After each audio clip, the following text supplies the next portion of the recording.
Good morning, I'm Angelo Castro III. I'm Angela, and we are the Castros. We bring you the news. And the views that make you think. Sometimes we agree. Sometimes we don't. This is News and Views. And here are today's headlines. The House Justice Committee will continue its deliberations on the impeachment complaints against Vice President Sara Duterte. Middle East tensions escalate as Israel expands strikes in Lebanon and Iran launches new missile attacks. The House Committee on Suffrage and Electoral Reforms moves to consolidate over 20 anti-political dynasty bills into a single working draft. Vice President Sara Duterte is lodging a perjury complaint against self-confessed bagman Ramil Madriaga. First on the news, the House Justice Committee has begun examining the sufficiency in substance of impeachment complaints against Vice President Sara Duterte. Lawmakers reviewed several allegations including plunder, malversation, graft, and betrayal of public trust. Debate became heated over allegations that 125 million pesos in confidential funds were misused. We can actually say that this were simply appropriated by VP Sara for her personal gain. Kapag hindi napunta dun sa dapat puntahan, at sabi nga sa affidavit ni Ramil Madriaga, ay ito ay napunta sa iba-ibang tao na ano ba sila? Hindi naman sila part of anything. Wala namang sinabi. Dito po yung sinasabi, hinahanap po natin kanina yung 125 million. With all the documents, kaya po yung COA naglabas ng AOM, naglabas ng kung ano-ano mga pangalan na eventually nakita po natin yung mga pangalan ay hindi makita ngayon. Lawmakers also revisited Duterte's November 2024 remarks claiming she had hired an assassin to target President Bongbong Marcos, First Lady Liza Marcos, and then House Speaker Martin Romualdez if she were killed. Lo and behold, they are both alive. So ibig sabihin, walang overt action which was done. With due respect to Congressman Suntay, I do not know if he is lawyering with for the Vice President, because I would even think that he is right now defending her. Pero ito you have seen the video. That amounts to a credible threat against the President, the First Lady, and the Speaker. That is not political noise, just like what he's saying about his wife. What he's saying about his wife is only political noise. No, but my wife But is that not a is not politician. political noise, Madam Chair. That is a red flag for national stability and constitutional order. And for more updates from the House of Representatives, we have mobile journalist Amy Atienza. Amy, ano pa ba ang dapat abangan sa House ngayong araw? Good morning, Angela, Diego. Well, kasi kahapon, ang napag-usapan lang ay yung third impeachment complaint laban nga kay Vice President Sara Duterte. Today naman, naasahan natin na magkakaroon nga ng talakayan itong House Justice Committee tungkol doon sa grounds for impeachment naman ng fourth impeachment complaint na final ni Attorney Nathaniel Cabrera. So, aasahan natin na today din ay yung magiging decision dahil kung titingnan lang din natin yung naging proseso nitong komite doon naman sa impeachment complaints laban kay Pangulong Bongbong Marcos. Nakita natin noon na nung Wednesday nagkaroon na sila ng botohan tungkol nga sa sufficiency in substance ng mga reklamo. So, ganun lang din naman ang ine-expect natin na mangyari today dito sa House Justice Committee hearing nga. At titingnan natin kung may similarities and differences din itong mga reklamo na inihain ang third at fourth impeachment complaint.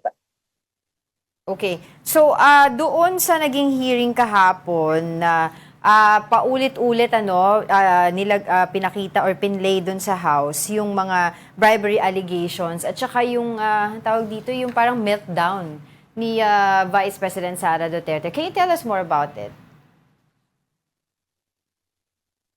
Kahapon, Angela, na pag-usapan dito yung 6 grounds nga. So, una na dyan, yung sa videos din na ipinakita sa bribery nga sa Department of Education employees, noong sekretarya pa si Vice President Sara Duterte doon. At may mga pinakitang videos ng testimonies ng mga undersecretaries and of course employees nga ng DepEd kung saan sinasabi ng mga ito doon sa hearing din na nangyari dito sa Kamara last year na kinakailangan, na may natanggap na sila na envelopes, yung iba containing 25,000 tapos for 9 months, ganun yung nangyayari. Meron ding iba, no, Angela, na nakita tayo, na narinig natin, no, doon sa hearing mismo, yung sa confidential funds pa rin, pati na rin yung sa threats nga na ibinigay nga sa high-ranking officials dito nga ni Vice President Sara Duterte. So yan talaga yung mga napag-usapan kahapon dito sa House Justice Committee panel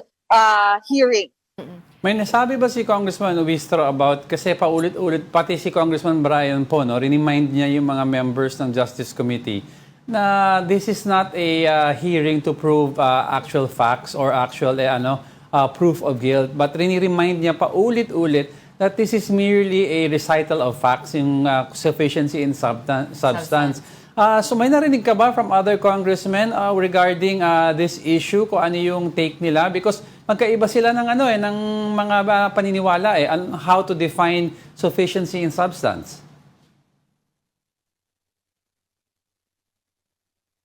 Well, Jacob, pag-uusapan kasi natin, no, yung sufficiency in substance, ibig sabihin daw niya na allegational sufficiency. Katulad nga ng sinabi ni Representative Laila De Lima, meron kasing naging botohan din, no, sa House Justice Committee, kung maalala natin, before doon sa case naman ni Pangulong Bongbong Marcos, no, na isama nga yung annexes, and ito talaga yung medyo nagpapahaba ng conversations and discussions, maging nung manifestations ng mga mambabatas and members, of course, ng House Justice Committee. So technically, wala namang total, wala tayong explicitly narinig, no, na reminder, pero syempre, kung gusto namang mag-manifest, talagang papayagan naman yan ni Representative Jervy Luistro, as long as wala ding disrespectful remarks, dahil kung maalala din natin kahapon, may nangyaring medyo sexualized or disrespectful remark na nabitawan, no, si Congressman Bong Suntay.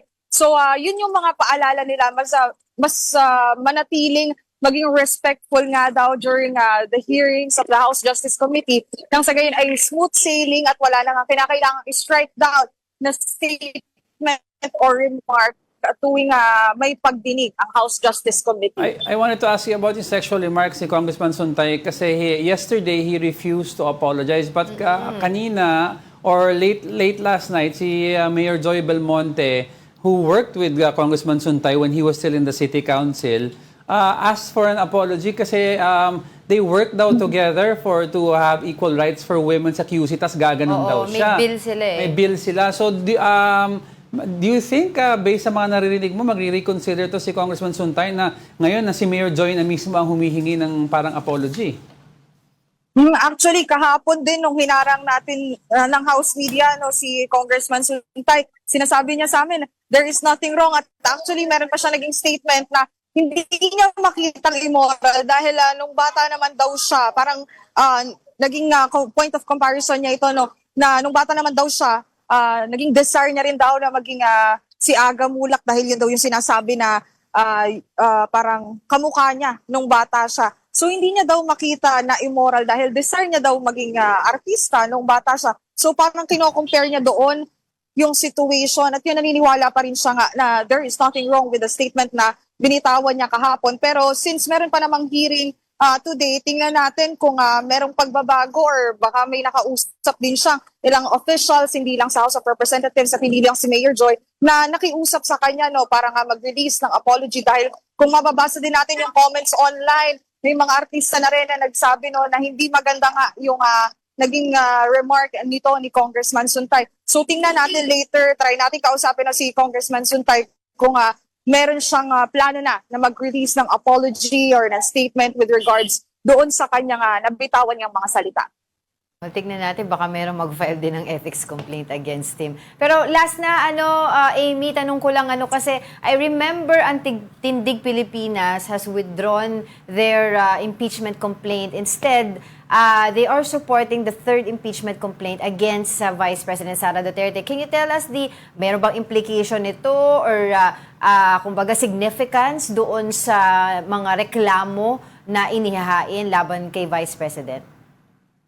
Technically naman, no, wala pa rin namang pinagbago yung laman din ng third, pati nung second impeachment complaint dahil nung nakausap din natin yung ilang mga congressmen, halos same naman din talaga yung nilalaman ng grounds for impeachment laban nga kay Vice President Sara Duterte. Ang isang reason din lang talaga dito, Angela, no, na sinasabi ng mga complainants, maging no endorsers, ay para nga daw ma-expedite yung process. Kasi if titingnan din natin no, yung timeline at yung level, yung haba ng discussion na nangyari kahapon, most likely baka next week pa maipasa itong sufficiency in substance ng mga reklamo in case lang na hindi nila winidraw no, yung kanilang reklamo, pati na rin hindi na set aside yung first impeachment complaint. So technically, ito naman talaga yung ginawa nila para ma-expedite yung process, and technically yung support naman nila ay para lang din na makita nga, maipakita nga na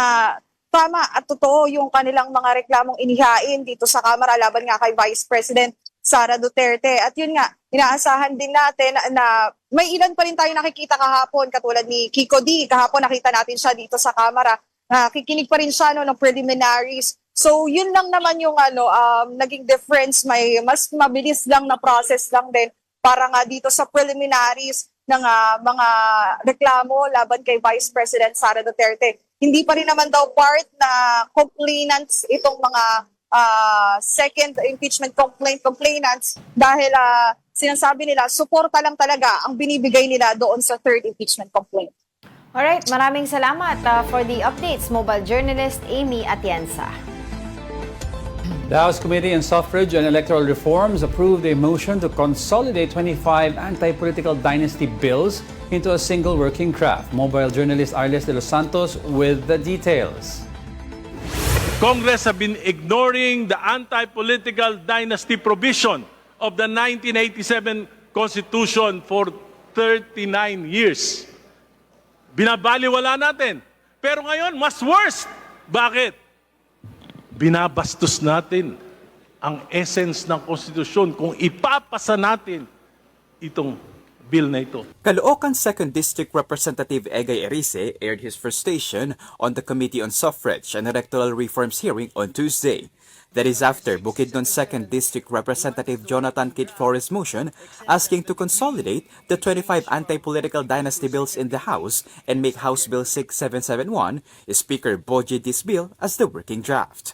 Erice's concern is the number of political family members who can run simultaneously in different public posts, saying it is a profanity to what was prescribed by the 1987 Constitution. Mr. Chair, kung ipapasa po natin itong version na ito po ay hindi anti-political dynasty bill. Dahil ito po mas worst pa sa nangyayari ngayon. Hindi lang po mataba na dynasty ang ipopromote nito, bundat na dynasty ang ipopromote nito. Under the unnumbered House bill, only one member of a political family up to second degree of consanguinity and affinity can hold a national, provincial, municipal, and barangay post. Or in simpler terms, members of a political family can still sit simultaneously as long as it is not within the same political unit. That triggered members of the minority bloc, including Representative Erice, to withdraw their bills. But House Committee Chair Z. Alonto Adyong is quick to defend their move. The Speaker's version, which is House Bill 6771, has obtained the biggest number of co-authorships, meaning you already assumed that these are the ones that are backing up this House version, more than 100 plus. He also questioned the critics' opinion, calling House Bill 6771 weak. So for me, I do not understand where does this description come from na mahina. What we can assure you is that this version we tried to decongest local political unit from a control of one particular family. But political scientist Julio Tehanqui, who was once invited to the House hearing to elaborate the discussion on political dynasty, said on his online post that the Congress working draft is completely silent on the party list system, giving political families a chance to hijack to expand their political influence, calling for people's initiative to a genuine anti-political dynasty law.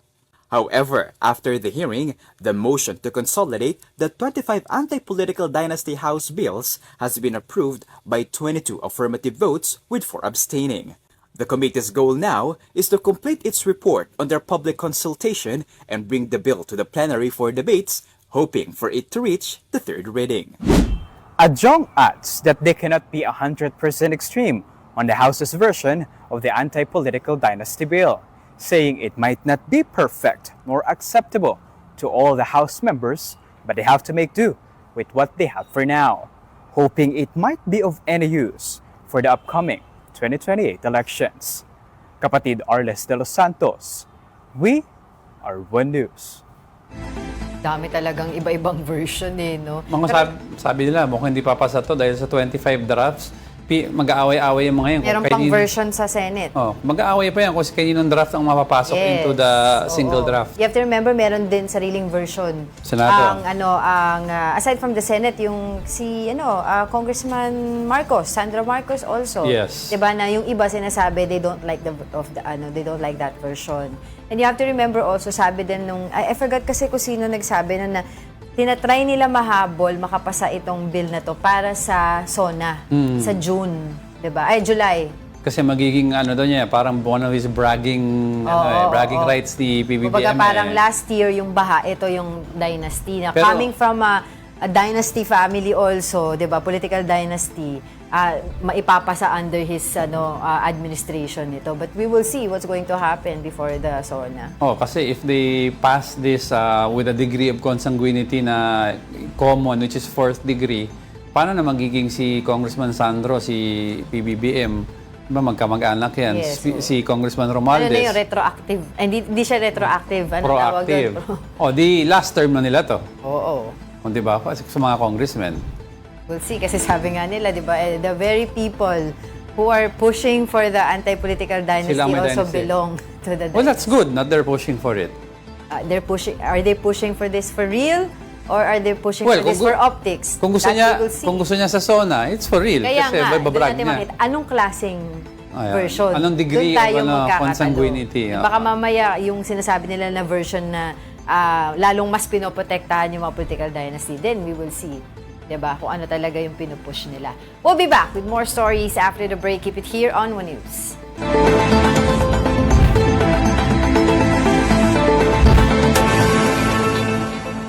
Para magkubli.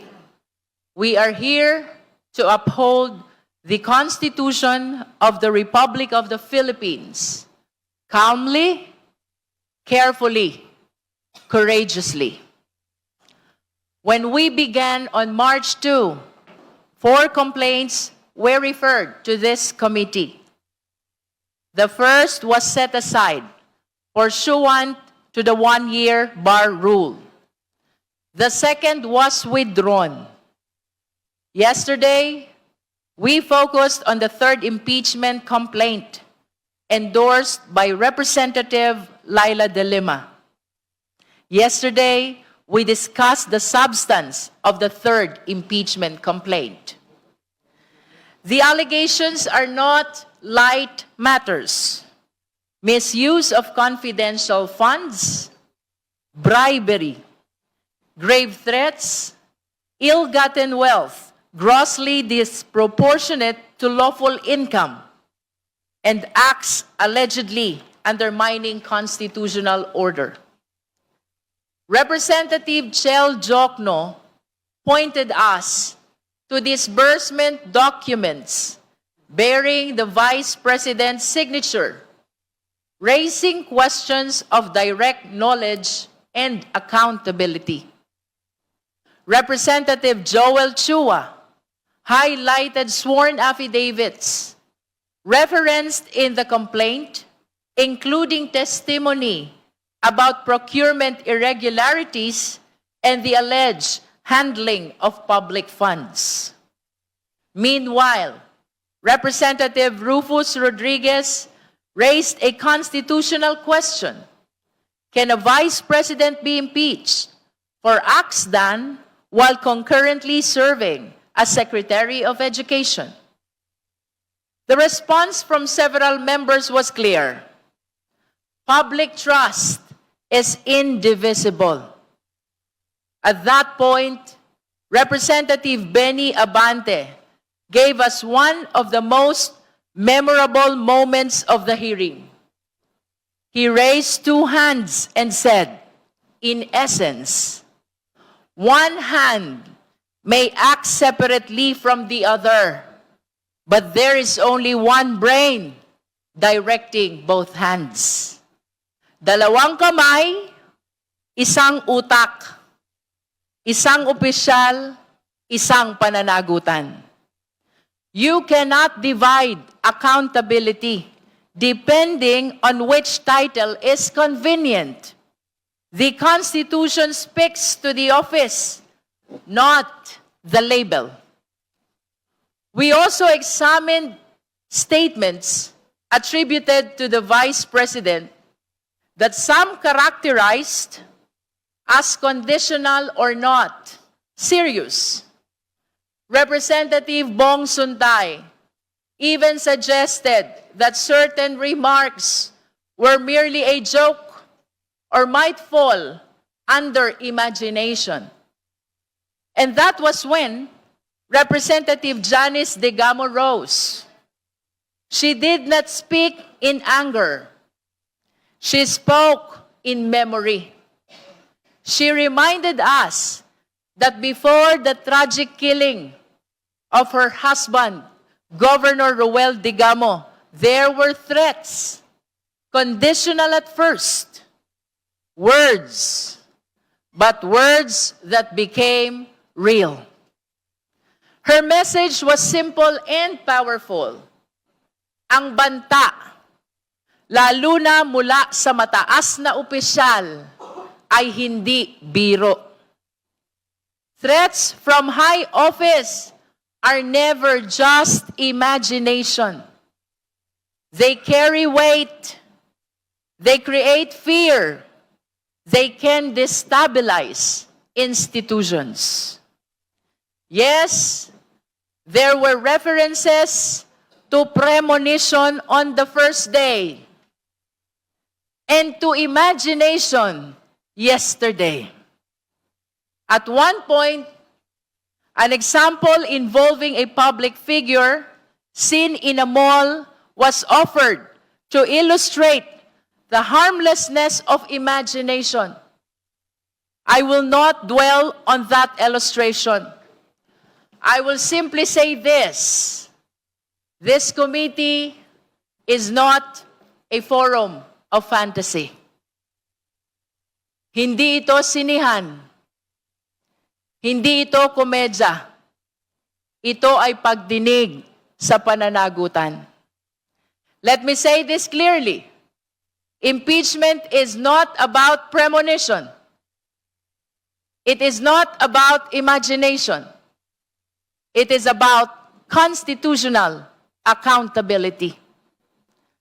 At this stage, we are not deciding guilt.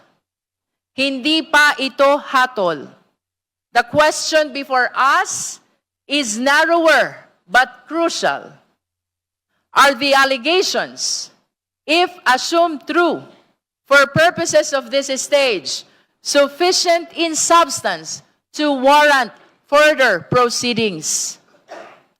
If the accusations are speculative, we must dismiss them. If they are trivial, we must reject them.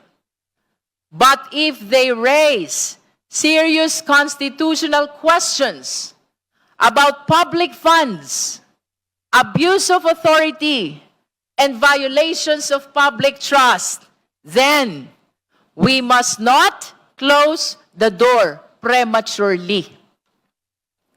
So today, we turn to the fourth impeachment complaint, endorsed by Representative Benny Abante and D.S. Paulo Ortega.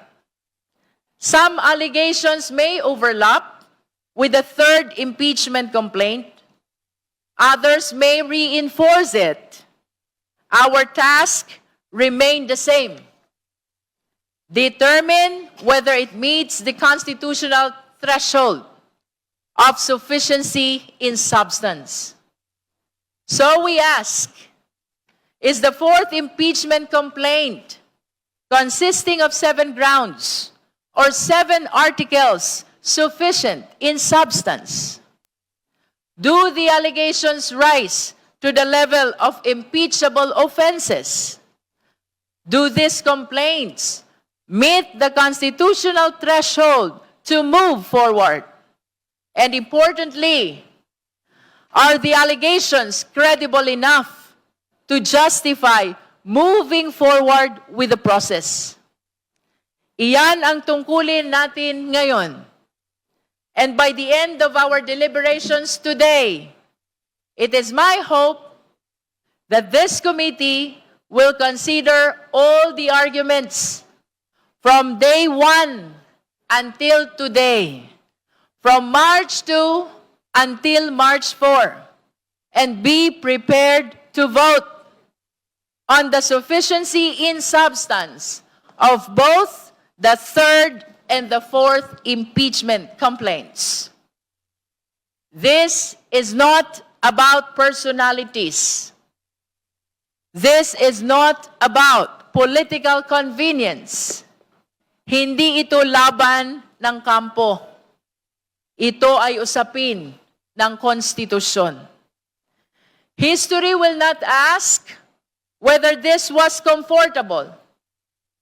History will ask whether we were faithful to our oath. Kung sapat ang reklamo para umusad ang proseso, dapat natin itong ituloy. If the constitutional threshold is met, we should not be afraid to let the constitutional process move forward. Now, let us proceed, calm but firm, fair but fearless. Maraming salamat po. At this juncture, we direct our committee secretary to acknowledge the presence of the justice members, including the ex-officio members, including those who were deputized. COMSEC, please.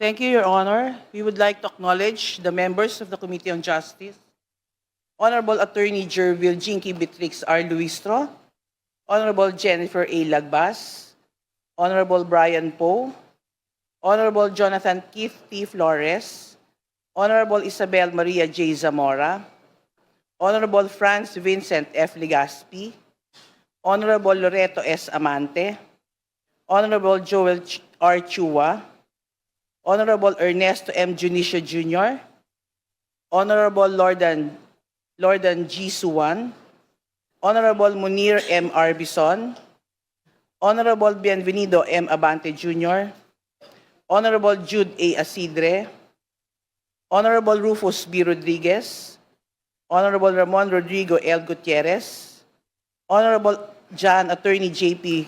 Padiernos, Honorable Rene Luis M. Ko, Honorable Janet L. Garin, Honorable Francisco Paulo P. Ortega, Honorable Christopher Sheen P. Gonzalez as Deputized Representative of Honorable Ronaldo V. Puno, Honorable Beverly Rose A. Dimacuha, Deputized Representative of Honorable Virginel G. Byron, MD, Honorable Raymond Democrito C. Mendoza, Honorable Ryan S. Recto, Deputized Representative of Honorable Yevgeny Vincente B. Emano, Honorable Lawrence R. Defensor, Honorable Julian Jam L. Baronda, Honorable Marlene L. Primicias Agabas, Honorable Zia Alonto Adjong, Deputized Representative of Honorable Patrick Michael D. Vargas, Honorable Ana Victoria Veloso Tuazon, Honorable Jose Bong J. Teves Jr., Honorable Munir N. Arbison Jr., Honorable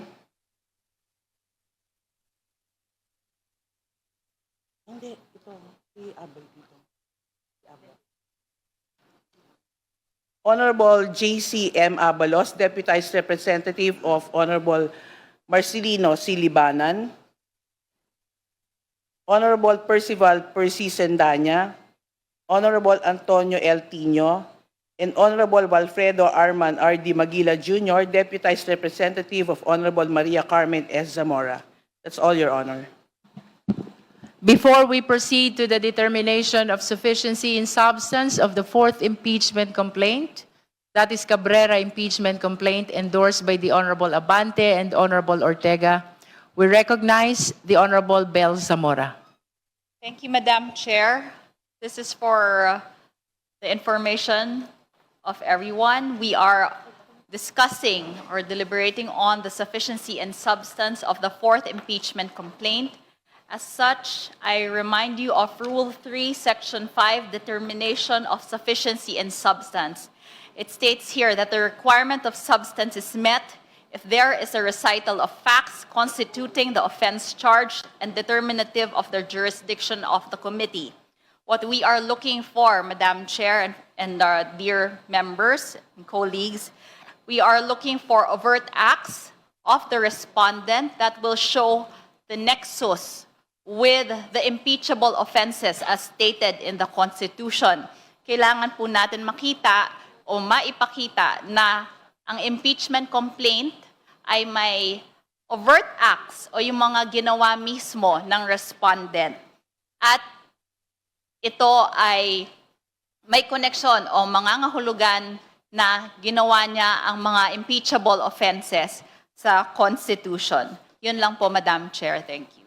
Before we proceed, we acknowledge the presence of the Honorable Arnan Panaligan from the 1st District of Oriental Mindoro. At this juncture, we open the determination of sufficiency in substance of the fourth impeachment complaint. To begin with, we recognize the endorsers of the fourth impeachment complaint, the Honorable Benny Abante and the Honorable Paulo Ortega, to make their manifestation with respect to their position on its sufficiency in substance. Madam Chair, may I be allowed to please give my opening You may remarks? proceed, Honorable Abante. Madam Chair, distinguished colleagues, at mga kababayan po na nanonood ngayon sa ating live streaming, the Constitution of the Republic of the Philippines begins with a simple but powerful principle. Ito'y inuulit-ulit po natin to. Public office is a public trust.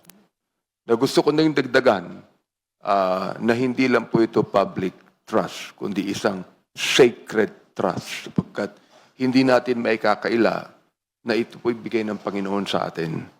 Hindi ito yung slogan. Hindi ito dekorasyon sa ating mga dokumento. Ito ang pundasyon ng ating demokrasya. In a democracy, leaders are accountable to the people.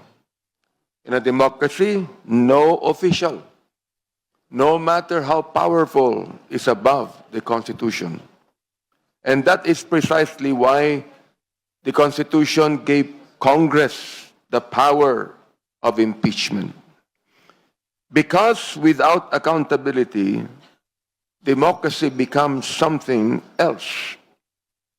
Without accountability, a republic begins to resemble a kingdom, where those in power answer to no one. We are not a dictatorship, Madam Chair.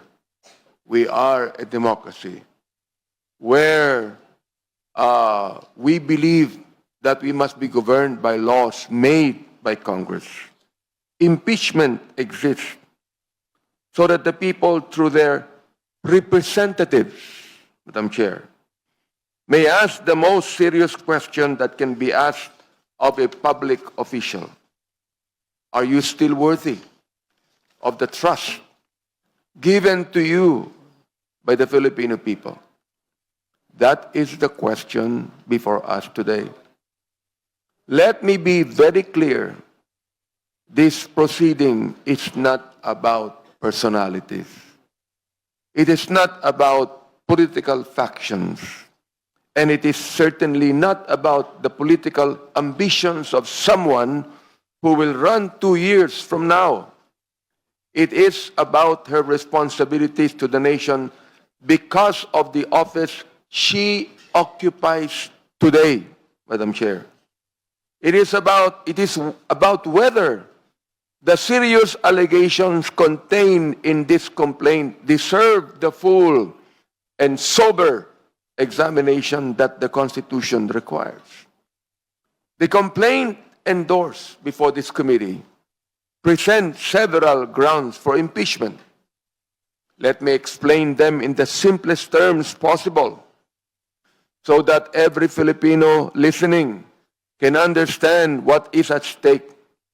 Dahil kailangan malaman ng ating mga kababayan na hindi biro ang mga akusasyon laban sa Vice Presidente.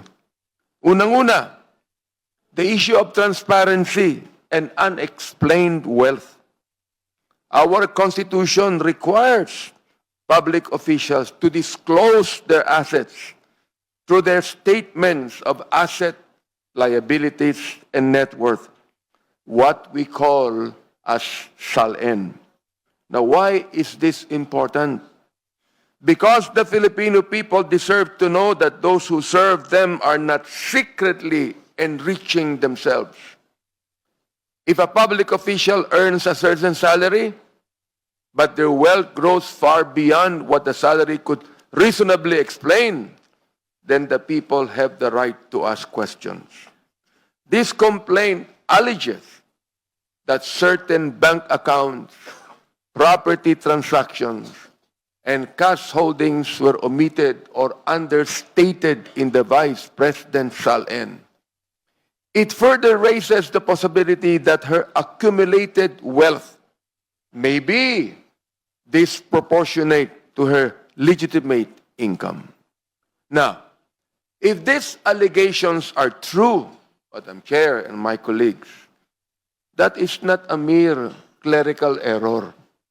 Hindi po ito biro. This is not a joke. That is what the Constitution calls culpable violation, a willful disregard of the duty of transparency. Pangalawa, the alleged misuse of public funds. The complaint cites findings from the Commission on Audit regarding the use of confidential funds under the Office of the Vice President and the Department of Education. Let us put the numbers in perspective.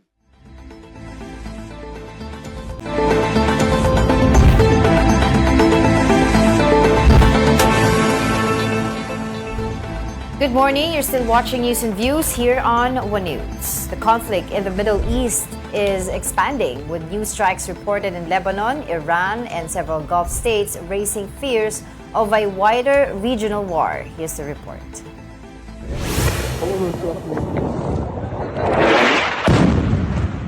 An explosion ripped through this building in Tyre, Lebanon, sending residents running for safety. In Beirut, thick smoke filled the air following a series of blasts. Several homes and properties were destroyed and reduced to rubble. The sky was soon covered with heavy black smoke as explosions continued to echo across the area. By nightfall, the sky lit up with missiles and interceptors streaking across the horizon. Lebanon has become one of the latest targets of Israeli strikes. The country hosts the militant group Hezbollah, which has joined the conflict following the killing of Iranian Supreme Leader Ali Khamenei in a US-Israeli missile attack.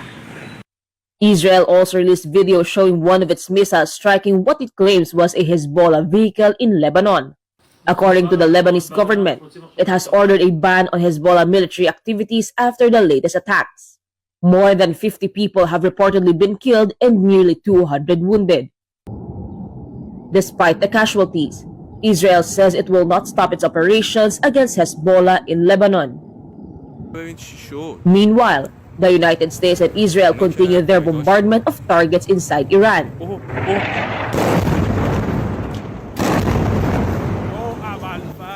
Thick smoke blanketed parts of Tehran after explosions hit the headquarters of the Islamic Revolutionary Guard Corps.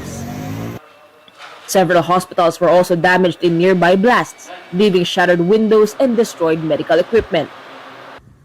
Iranian officials say at least 7 hospitals and emergency facilities have been struck. Residents are now digging through the rubble of destroyed buildings and homes in search of missing loved ones. Some families could only watch and grieve as rescuers continued their search. Iran has also launched missile attacks in retaliation. Missiles were seen over the West Bank and several areas in Israel. Most were intercepted by Israeli defense systems, with debris falling to the ground. The conflict is also spreading across the Gulf. Iran reportedly struck the U.S. Embassy in Riyadh, Saudi Arabia.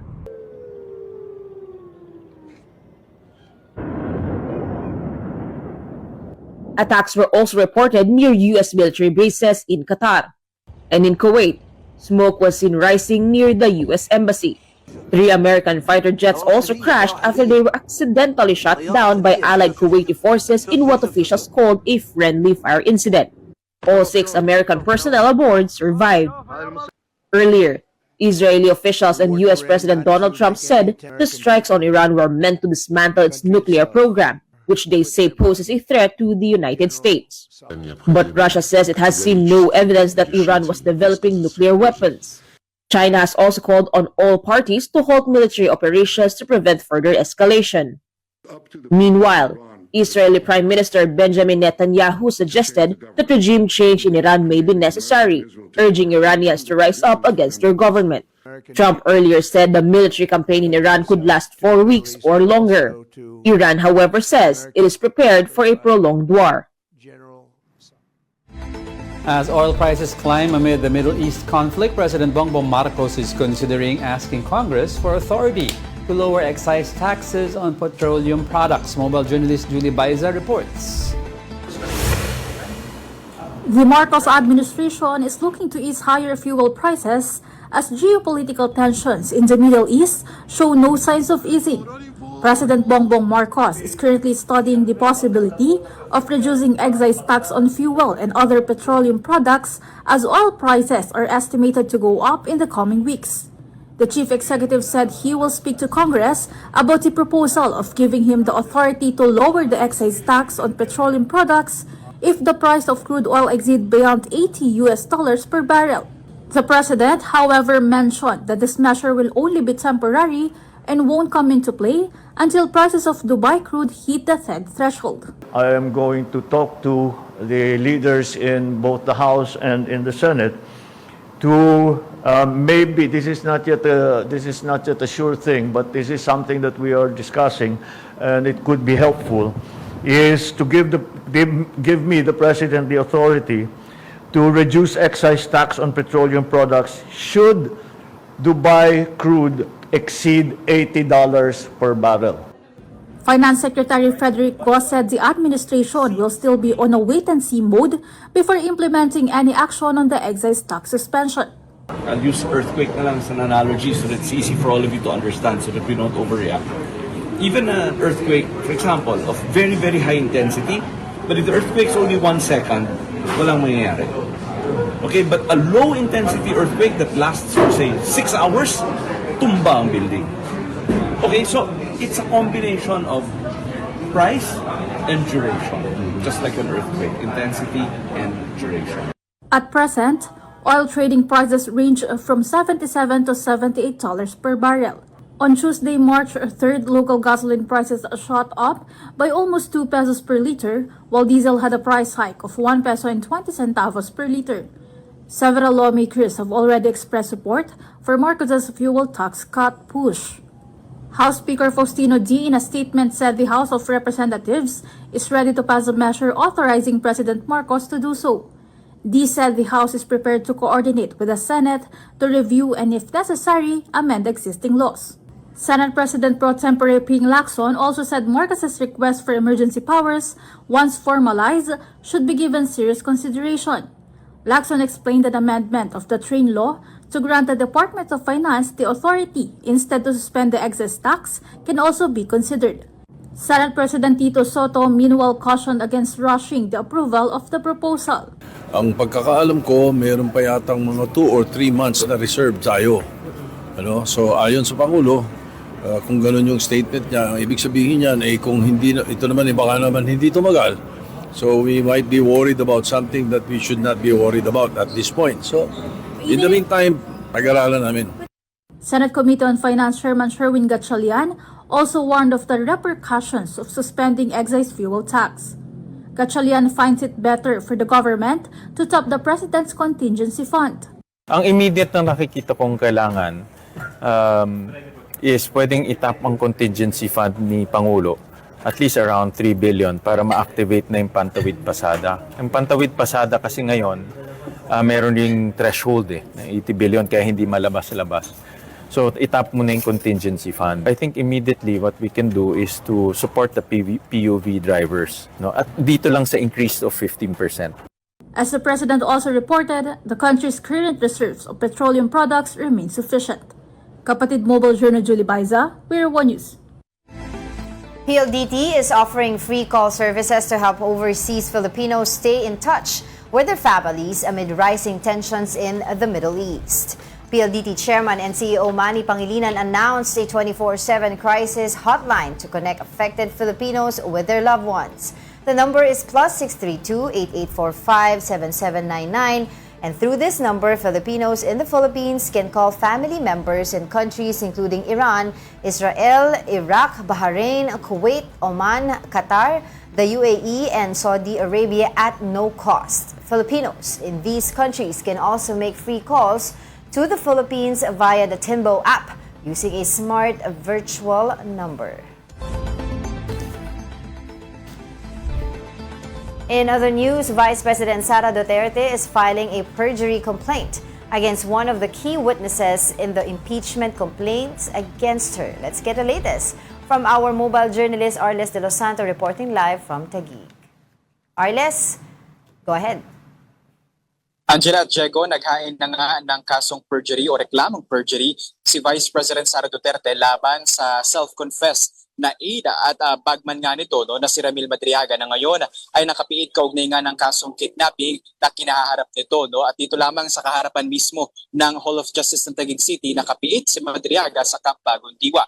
Kasama nga na dumating ni Duterte yung 5 mga testigo nito at yung kanyang legal counsel na si Attorney Paulo Panelo Jr. Ayon ito, base umano ito sa mga umano'y malicious at false statement ni Madriaga na ipinupukol nga sa bise kagaya na lamang ng mga alegasyon nito doon sa pag-ugnay kay Duterte sa mga POGO operators at umano'y drug lords na nagpondo umano ng kandidatura ni Vice President Sara Duterte sa pagtakbo nitong bilang vice-presidente noong 2022. At sa mahabang panahon daw, matagal nang nananahimik si Vice President Sara Duterte sa mga ipinupukol na alegasyon sa kanya, kaya daw panahon na para nga sagutin ang mga ito. Nang tinanong naman natin kung may kaugnayan nga ba ito sa gumugulong na impeachment complaint laban kay Vice President Sara Duterte, ito raw ay mahalagang hakbang ayon sa kanyang legal counsel para ipakita doon sa mga nag-aakusa sa bise ng ilang mga irregularidad at mga questionableng hakbang nito sa paggamit ng pondo na wala raw katotohanan yung mga alegasyon ni Madriaga kung saan kasama nga ito sa mga grounds for impeachment na ngayon ay gumugulong nga sa Kamara. Sinasabi ng kampo ni Vice President Sara Duterte na walang profesional o personal na relasyon si Madriaga at si Vice President Sara Duterte dahilan para nga maging questionable yung mga alegasyon nito. Wala rin daw katotohanan na bahagi si Madriaga ng PSG, VPSG, Office of the Vice President at DepEd sa mga panahong nanunungkulan nga ito sa kanyang affidavit. Ang date ng nais nilang pasinungalingan na affidavit ni Madriaga ay noong November 2025. Mabilis lamang yung naging proseso dito, Angela, ng pagdating ni Vice President Sara Duterte, naging matipid ang pagsagot nito sa media nang tanungin natin patungkol sa ongoing impeachment case niya. Sabi niya masyado raw siyang abala at iba ang focus ng Office of the Vice President para tutukan ito. Pero nakahanda naman daw sina Atty. Poa na kanyang defense team sa impeachment para sagutin ang mga tanong na ito. Angela, check. Actually, yun nga itatanong ko sa iyo, Arles, kung meron bang comment itong si Vice President dun sa ongoing na hearing ng kanyang impeachment complaint. At of course, comment din doon sa natapos na confirmation of charges ng kanyang ama sa The Hague. Meron ba siya mga nabitawan na mga komento regarding that? Wala siyang nabigay na iba pang komento, Angela, kabukod doon sa sinasabi niya na yung defense team niya, si Atty. Poa, yung makasasagot ng ilang mga specific questions nga natin, kaugnay doon sa impeachment complaint na kanyang kinaharap. Meron tayong mga sinubukan na tanong kanina na iba pang mga bagay, gaya na lamang kung confirmed na nga ba kung sino yung magiging running mate niya para sa 2028 elections. Naging matipid ang kanyang hindi tayo halos pinansin o sinagot sa tanong na ito at diretso lamang siya na bumaba. Pero nakipag-usap naman si Vice President Sara Duterte sa ilang mga taga-suporta nito at paulit-ulit nga na itinuro itong si Attorney Paulo Panelo na sasagot ng mga katanungan kaugnay dito sa perjury complaint na inihain laban kay Ramil Madriaga. All right, thank you for that. Mobile Journal, Arles de los Santos reporting live from Taguig. PLDT Enterprise and TikTok launch Go Live studio packages to help Filipino creators and SMEs live stream professionally and grow their businesses. Mobile journalist Denise Valdez Sancho reports. Content creation has grown rapidly over the years, evolving from a creative outlet to a powerful industry. Today, individuals are leveraging that not just for expression, but as a significant source of income, and business leaders are here exactly for that. That commitment was formalized yesterday in Taguig as PLDT Enterprise and TikTok signed a partnership agreement to launch the TikTok Go Live Studio packages. The collaboration aims to enhance digital streaming experiences for creators, multi-channel networks, and small and medium enterprises by combining enterprise-grade connectivity with TikTok's expanding live stream ecosystem. I think maybe this is the first time that we're formally doing something where we're targeting their own customers. With TikTok, it's about an ecosystem, right? And so I think the big idea is really that we can do. We can work on enabling the infrastructure, enabling all of these content networks, right? So they can creator networks, so that they can then be of better service to the end creators, and therefore just accelerate just the growth of that market. Through the Go Live Studio packages, creator networks gain access to stable, secure, and high-performance connectivity, professional studio facilities, and round-the-clock support, ensuring uninterrupted live streaming operations. For many aspiring creators, going live can come with technical risks that could derail crucial moments online. When you think about trying to do that all live, there's a lot of technology, network connectivity, all of those X factors that are happening in the background that could really mess up your big moment when you're live, right? And so I think the idea is to leave that to the professionals. Now we're giving people choices. We want to make sure that these creator networks can have the facilities, the right type of connectivity to be able to host that live session of a creator's dreams and have that really have some impact. TikTok says the Philippines remains a key growth market, with Filipino creators building strong communities through authentic, real-time engagement. Beyond entertainment, the platform has evolved into a space where creators and businesses generate sustainable income and long-term opportunities. We're here to combine PLDT's connectivity and technological backbone together with TikTok's creator, content, and live stream ecosystem. And when we do that, it brings and empowers these creators stable access to internet, high quality live streams that then translates into their real business outcomes, right? They're not driving just engagement, interactions on an online platform. They're building real businesses with sustainable revenues. The partnership also opens opportunities for SMEs to join creator networks, access better monetization support, and scale their operations more efficiently. With the rollout now underway, PLDT Enterprise and TikTok reaffirm their commitment to strengthening the country's digital creator economy, providing the right infrastructure, the right platform, and the right partners to help Filipino creators go live. Kapatid Denise Valdesancho, we are One News. Welcome back pala. Pala? Hindi pala, Namiss kasi mo ba ako? matatapos na so kailangan i-greet ka ng welcome back to the Philippines. Alright. Daming mga issues. Daming Abangan po nila ha. We're still going to cover the ongoing hearing, no?